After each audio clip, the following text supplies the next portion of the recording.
And while most of the snow in Maine has melted away already, the road salt we use all winter could have some long-lasting implications for our environment. News Center Maine's Jack Molmud is in studio with us with more. Good evening, Jack. Thanks, Sean. New research from the University of Maine shows that road salt is toxic to our ground and surface water, and that for decades we've been using more and more of it. I spoke with researchers about the long-term impacts this could have here in Maine. This is how we tell the health of the stream.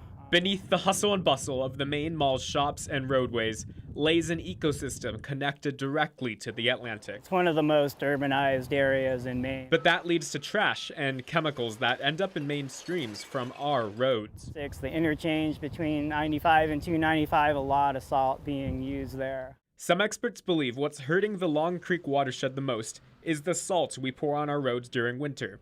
That's where Pete Carney and fellow researcher Damon come in. They have a machine testing the water's toxicity every half hour and have been studying how salt impacts freshwater for the last decade. Long Creek has some of the highest chloride levels in the state. Everyone knew this was an issue 10 or 12 years ago, but we didn't know the magnitude of the issue. They say higher amounts of salt can mean bad news for the food chain. We're kind of asking freshwater fish to live in salt water, and they're not designed to do that, so it kills the fish off. And it's not just Long Creek. They say the entire state of Maine is at risk due to over-salting on our roads. And we're talking about 500,000 tons of salt used on our roads each year.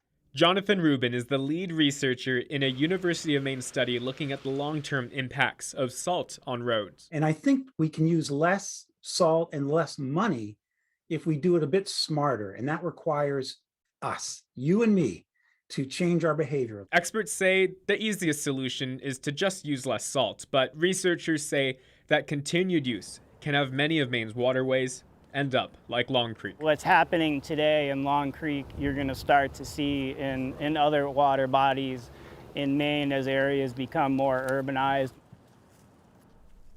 Now, Pete Carney with the Long Creek watershed told me that agencies are not willing to use less salt on the roads because they don't want to be liable for accidents or injuries. He said that new bills proposed in the next legislative session could protect those agencies from that liability, allowing them to use less salt. Jack, thank you.